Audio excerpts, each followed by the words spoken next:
Bonjour les belles âmes en route vers la 5e dimension. Bienvenue sur la montgolfière de Jennifer. J'espère que vous allez bien. Aujourd'hui, je vous propose une vidéo qui s'intitule En 2023, comment nous préparer au chaos collectif et garder le cap de la 5D. Oui, c'est un questionnement pertinent, je pense, en cette fin d'année 2022. Mais avant d'attaquer dans le vif du sujet, je voudrais rappeler, pour ceux qui ne me connaîtraient pas encore, que je m'appelle Geneviève, alias Jennifer, que je suis travailleur de lumière, que je suis enseignante du Nouveau Monde. Et également, je voudrais préciser aujourd'hui que j'ai des capacités médiumniques que j'ai longtemps niées, mais que je suis obligée de reconnaître aujourd'hui. Comme j'ai constaté que j'avais quelques nouveaux abonnés depuis quelque temps, eh bien, je les salue et je remercie au passage tous mes abonnés. Ça me fait chaud au cœur que vous soyez là, à mes côtés. Ceci étant dit, attaquons dans le vif du sujet. L'accentuation du chaos me semble inévitable en 2023. Il ne faut pas être très clairvoyant pour avoir remarqué dans quel chaos mondial nous nous trouvons depuis quelques années et en particulier depuis début 2020, depuis le début de la période Covid. N'est-ce pas? Il ne faut pas non plus être un très grand médium pour nous douter que ce chaos ne peut que s'accentuer en 2023. Et j'en aborderai les raisons plus tard dans cette vidéo. En septembre 2022, dans ma vidéo numéro 19, je vous faisais un point sur l'évolution de l'ascension planétaire en vous disant que on avait atteint à peu près un état d'équilibre 50-50 entre les consciences de 3e dimension et les consciences de 5e dimension, ce qui était déjà pas mal. Et là, en cette fin 2022, on assiste à un réveil extraordinaire, un éveil massif de l'humanité qui se traduit par des événements mondiaux tout à fait spectaculaires, tout à fait significatifs, comme par exemple en Chine, la révolte des Chinois contre les mesures liberticides zéro Covid, comme par exemple la révolte des Iraniens, des Iraniennes contre la police des mœurs. Et il y a tout un tas d'autres événements d'ampleur dans le monde qui révèlent bien ce réveil massif de l'humanité. Je n'ai pas envie de les citer tous, et d'ailleurs je ne les connais pas tous, parce que j'essaye de me préserver au maximum de des informations anxiogènes, dramatiques, entretenues par les grands médias. Mais je suis comme vous, arrosée par ces bribes d'actualité qui me permettent de savoir à peu près où nous en sommes dans ce processus d'éveil de l'humanité. Alors donc, la bonne nouvelle du jour, c'est que la balance penche très nettement du côté de la 5e dimension de conscience. Mais le chaos va nécessairement s'accentuer en 2023 pour des raisons que je vais expliciter maintenant.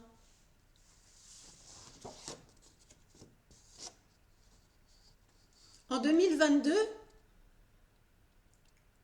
nous étions en face en présence plus exactement de 3 groupes de conscience que j'ai appelés les éveillés, les endormis et les récalcitrants.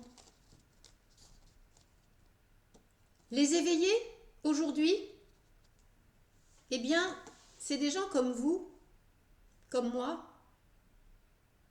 qui sont en route vers la 5e dimension de conscience, qui ont compris l'effondrement du paradigme de la 3e dimension, qui savent que c'est inéluctable et que c'est pour notre plus grand bien-être, notre plus grand bonheur. Ce sont des gens qui fonctionnent désormais principalement avec le cœur, et ce sont des gens qui, métaphoriquement parlant, sont dans le même bateau et qui rament dans le même sens pour aller vers la 5e dimension de conscience. En cette fin d'année 2022, nous avons dépassé, je pense, le stade des 50% de l'humanité dans la catégorie des éveillés, et c'est donc une très bonne nouvelle. Néanmoins, nous avons la catégorie des endormis. Donc ce sont des gens qui stagnent actuellement en 3e dimension de conscience. Ce sont des gens qui sont mus par leur peur, ou plutôt paralysés d'ailleurs par leur peur. Ce sont des gens qui n'ont pas vraiment compris que l'effondrement de l'ancien monde était inévitable et que c'était pour aller vers quelque chose de meilleur pour nous tous. Donc, métaphoriquement, les endormis, ils sont dans le même bateau, mais ils ne rament pas.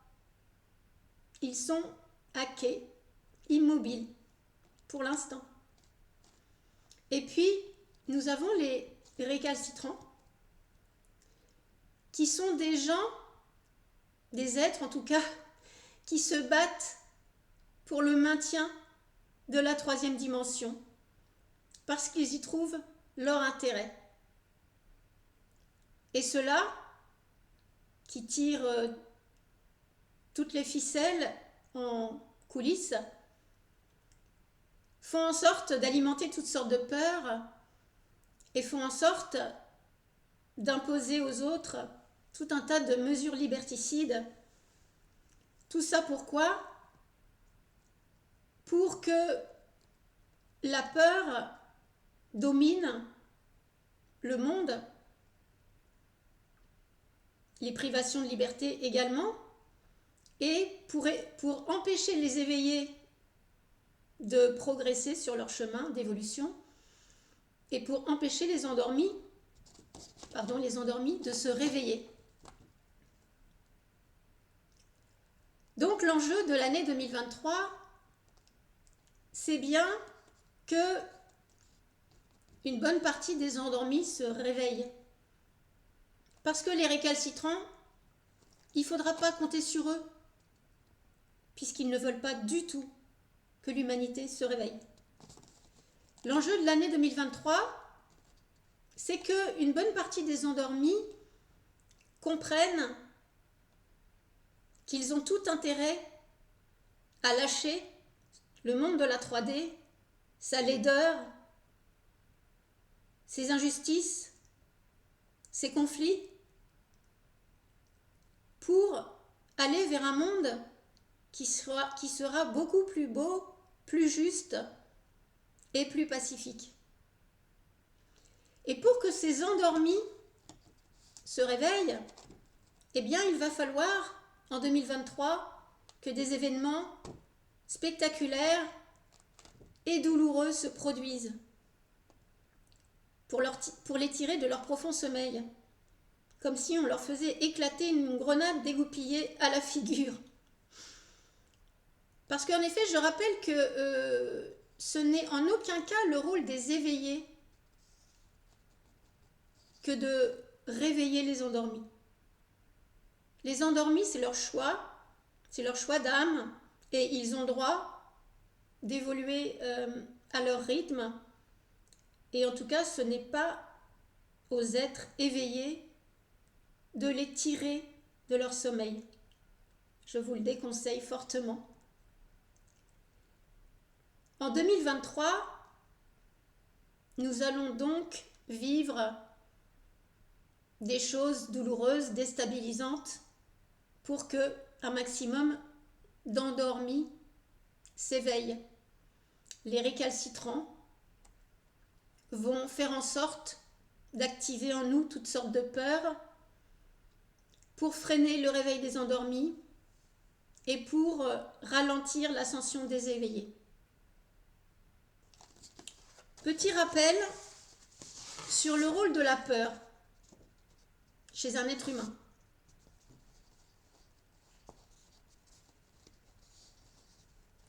Celui qui vit dans la peur accepte de se soumettre à une autorité extérieure. Il a besoin d'une autorité extérieure, d'une sorte de figure paternelle, un gouvernement, un président, un roi, qui lui dicte ce qu'il est bien de faire, ce qu'il n'est pas bien de faire, etc. Celui qui vit dans la peur, il se laisse endoctriner par cette autorité extérieure. C'est-à-dire, il ne se contente pas d'obéir aux lois, de respecter les interdictions, mais comme il est dans la peur, il se laisse mettre sous emprise par le système qui l'endoctrine. Et il se croit libre. Malgré cet endoctrinement. J'ai pensé à une métaphore. Prenez par exemple un État prétendument démocratique, qui pourrait être la France ou qui pourrait être un autre État prétendument démocratique. Et c'est une métaphore. Chaque habitant du pays aurait droit de vivre dans un espace de 10 000 mètres carrés. Et ce serait la norme, et tout le monde aurait l'impression d'être libre dans cet espace de 10 000 mètres carrés. Néanmoins, vous m'accorderez que ce n'est pas une pleine liberté, 10 000 mètres carrés. Parce qu'au bout d'un moment, on en fait le tour. Et qu'on peut avoir envie légitimement d'aller voir au-delà.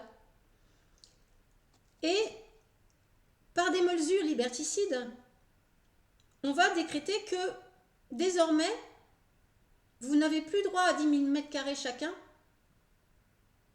mais seulement 1000 mètres carrés. Eh bien, si vous êtes endoctriné, on va réussir à vous faire croire que vous êtes toujours libre. On vous a restreint votre espace vital de 10 000 mètres carrés à 1000 mètres carrés et on vous persuade que vous êtes toujours libre. Et qu'est-ce qui va se passer? C'est que quelques temps après, on va vous dire, au fait, c'est pas 1000 mètres carrés auxquels tu as droit, c'est 10 mètres carrés. Là, vous êtes vraiment en prison, mais comme vous étiez endoctriné, vous n'avez rien vu venir. L'être qui vit dans la peur, il renonce à ses droits, à l'autodétermination. Il n'a même plus conscience qu'il a le droit de faire ses choix, de vivre comme il l'entend, à partir du moment où il n'entrave pas la liberté des autres, ni le bon fonctionnement collectif. Celui qui vit dans la peur, il renonce à faire des choix du cœur. Puisqu'il est mu par son mental ego, eh bien, il fait des choix avec le mental et il renonce complètement au choix de son cœur. Alors, à contrario, celui qui vit dans l'amour, il obéit naturellement aux lois universelles. Les lois universelles que je ne vais pas détailler aujourd'hui, dans une autre vidéo probablement, mais pas aujourd'hui. Et donc c'est une obéissance naturelle, puisque ce sont des lois universelles qui nous sont ni plus ni moins destinées sans contrainte. Nous sommes en harmonie naturellement avec les lois de l'univers. Et ce n'est donc pas une très grosse contrainte, ni une contrainte d'ailleurs, que d'obéir à ces lois universelles. Celui qui vit dans l'amour n'est endoctriné par aucun système d'autorité. C'est-à-dire qu'il est peut-être capable d'obéir, de respecter des obligations, des interdictions, mais en aucun cas il n'est dupe. Et il ne se laisse pas mettre sous emprise de l'autorité. Celui qui vit dans l'amour, il assume sa liberté et sa souveraineté. Et si on lui donne 10 000 mètres carrés et que du jour au lendemain, on lui dit non, finalement, ce sera 1000 mètres carrés, eh bien, il va dire non. Il va assumer sa liberté, sa souveraineté et son choix de dire non. Ça suffit. Celui qui vit dans l'amour, il donne les pleins pouvoirs à son cœur. Mon CQFD. Il n'obéit plus à son mental ego.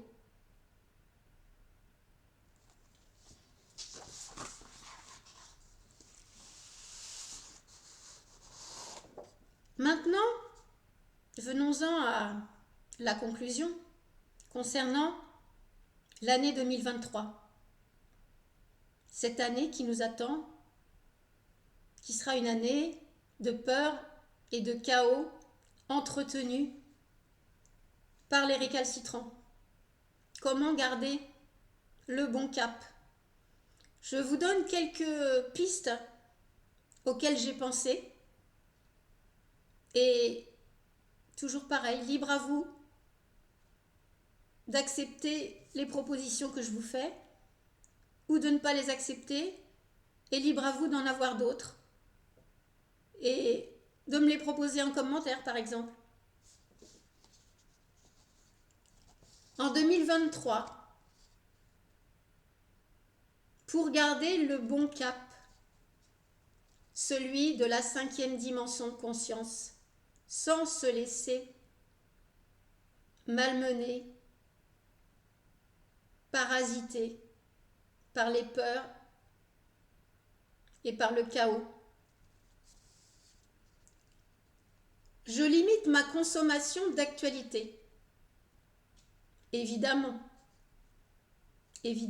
si vous allumez votre télévision, votre radio, vos médias préférés sur le net, vous allez être assailli de mauvaises nouvelles. Donc, et tout cela est voulu, bien évidemment. Donc, limitez votre consommation d'actualité. Vous serez de toute façon informé, comme moi je le suis, sans prêter attention aux actualités. Mon entourage m'informe. Je sais le minimum. Et je n'ai pas besoin d'autre chose. Autre proposition, je me recentre sur mes responsabilités. Pourquoi ? Parce que si on vous brandit comme quelque chose de terrifiant, une guerre, la guerre entre la Russie et l'Ukraine par exemple, vous n'avez pas de responsabilité directe là-dedans. Vous n'êtes pas le président de la Russie, le président de l'Ukraine, le président français, vous n'êtes pas membre du gouvernement français, enfin, sauf pour ceux qui le seraient, pardon à ceux-là. Si on vous brandit je ne sais trop quelle catastrophe sanitaire ou autre, vous n'êtes pas responsable de cette catastrophe sanitaire. Par contre, vous pouvez vous centrer sur vos responsabilités à vous. C'est-à-dire cesser de regarder ce qui n'est pas de votre responsabilité, car vous n'y pouvez rien. Mais par contre, si vous vous êtes engagé à conduire votre enfant à l'école ou à son loisir préféré, eh bien ça c'est votre responsabilité. Alors recentrez-vous sur vos responsabilités. Ou si vous êtes engagé à rendre visite à un parent malade à l'hôpital, eh bien faites-le. Ça c'est vos responsabilités. Et oubliez tout le reste, ce qui ne dépend pas de vous. Je vous propose de briser la chaîne de l'obéissance aveugle. Parce que les mesures liberticides pleuvent. Et si vous commencez à vous soumettre, eh bien vous rentrez dans le jeu de la troisième dimension de conscience. Alors, ne vous soumettez pas à des mesures liberticides et brisez donc la chaîne de l'obéissance aveugle. Je repère et transmute mes pensées et mes émotions négatives. Je vous ai déjà indiqué que nous avons à maîtriser nos pensées et par conséquent nos émotions. Et que c'est à nous de repérer à chaque instant les pensées négatives qui nous assaillent, qui déclenchent elles-mêmes des émotions négatives, de colère, de tristesse, de peur. Et nous avons un cœur et il est là pour transmuter. Donc, repérez vos émotions et vos pensées négatives et immédiatement confiez-les à votre cœur. Recentrez-vous sur votre cœur et transmutez. Switchez vers des pensées positives. Enfin, dernière proposition que je vous fais, posez des intentions sur ce que vous voulez créer maintenant. Parce que comme c'est à nous de créer ce nouveau monde, ce monde plus lumineux, ce monde plus aimant, plus juste, plus pacifique,